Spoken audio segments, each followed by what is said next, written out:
కూటమి ప్రభుత్వం చంద్రబాబు నాయుడు గారు ఇచ్చిన హామీకి కట్టుబడి ఉన్నారు. ఇచ్చిన ప్రతి హామీని ఇంప్లిమెంట్ చేయడానికి మేము ఈరోజు కట్టుబడి ఉన్నాం. అభివృద్ధి సంక్షేమం రెండు కళ్ళుగా భావించి ఈరోజు రాష్ట్రంలో అభివృద్ధిని ముందుకు తీసుకెళ్తున్నాం.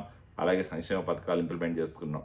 అలాగే ఈరోజు రాష్ట్రానికి కావాల్సిన నిధులు అవ్వచ్చు, రాష్ట్రానికి రావాల్సిన ఉన్న వనరులను యూజ్ చేసుకొని సంపద ఎట్లా సృష్టించాలా, రాష్ట్రానికి పెట్టుబడి ఎట్లా తీసుకురావాలా, యువతకు ఉద్యోగాలు ఎట్లా కల్పించాలా, ఇచ్చిన హామీలను ఎట్లా నెరవేర్చాలా అనే ఉద్దేశంతో ప్రతి ఒక్క దాని మీద ఒక ప్రణాళికాబద్ధంగా ఈరోజు ముందుకెళ్తుంది కూటమి ప్రభుత్వం. బాబు గారు ఈరోజు బాబు గారికి ఉన్న ఎక్స్పీరియన్స్ తోటి, బాబు గారికి ఉన్న విజన్ తోటి రాష్ట్రంలో ఉన్న అన్ని వనరులను వాడుకొని రాష్ట్రానికి ఈరోజు పెట్టుబడులు ఆకర్షిస్తున్నాడు. మీ జగన్మోహన్ రెడ్డి లాగా స్కీములు ఒక్కటి ఇంప్లిమెంట్ చేసేసి అభివృద్ధిని గాలికి వదిలేసేసి, స్కీములు ఒక్కటి ఇంప్లిమెంట్ చేసేసి ఆయన సెల్ఫ్ డబ్బా కొట్టుకొని, స్కీములు ఒక్కటి ఇంప్లిమెంట్ చేసేసి బటన్ నొక్కేసేసి నేను చేతులు దులుపుకున్నంత ఈజీగా గుర్తుపెట్టుకోండి. మాకంటూ ఒక ప్రణాళిక ఉంది. ఈరోజు విజనరీ లీడర్ చంద్రబాబు నాయుడు గారికి ఒక పద్ధతి పాడుంది. ప్రతి పని చేసే దాని ముందు వెనక ఆలోచన చేస్తాడు. దానివల్ల మంచి చెడ్డ రెండు ఆలోచన చేస్తాడు.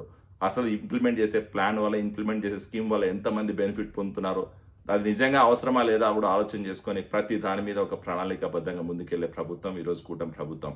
ఈరోజు కూటమి ప్రభుత్వం ఎందుకు ఇంత వెయిట్ చేస్తుందంటే, మేము చూస్తున్నాం ఇటు తెలంగాణలో, ఇటు కర్ణాటకలో ఉచిత బస్సు ఇంప్లిమెంట్ చేసిన తర్వాత దాని పర్యావసనాలు ఎలా ఉన్నాయి, అసలు దానివల్ల బెనిఫిట్ ఎంతమంది పడుతున్నారు, ఎంతమంది నష్టపోతున్నారు, దానివల్ల వచ్చే లాభం ఎంత, నష్టం ఎంత, అసలు దాన్ని ఏ రకంగా మనం ఇంప్లిమెంట్ చేయొచ్చు అనే ఉద్దేశంతో దాని మీద ప్రణాళికాబద్ధంగా మా మినిస్టర్ అవ్వచ్చు, మా చీఫ్ మినిస్టర్ అందరూ కూడా పనిచేస్తున్నారు.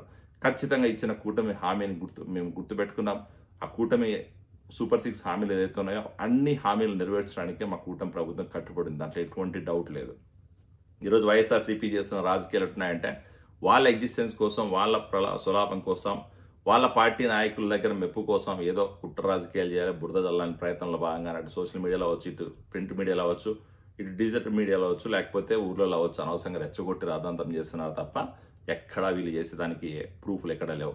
ఇలా కూటమి ప్రభుత్వం చేస్తున్న పరిపాలన మీద అవగాహన లేదు, కూటమి ప్రభుత్వం ఇంప్లిమెంట్ చేస్తున్న స్కీముల మీద అవగాహన లేదు, కూటమి ప్రభుత్వం ఇస్తున్న బెనిఫిట్స్ మీద అవగాహన లేదు. వాళ్ళకు ఉన్నదలే ఏంటంటే వాళ్ళ కళ్ళు అన్నీ కూడా ఎంతసేపు బురద జల్లాలా, కుట్ర చేయాలా, రాజకీయం చేయాలా, లా అండ్ ఆర్డర్ నిర్వీర్యం చేయాలా, ప్రజలను రెచ్చగొట్టాలా, యువతను రెచ్చగొట్టాలా, అది వాళ్ళకున్న ఉద్దేశం, వాళ్ళకున్న అజెండా.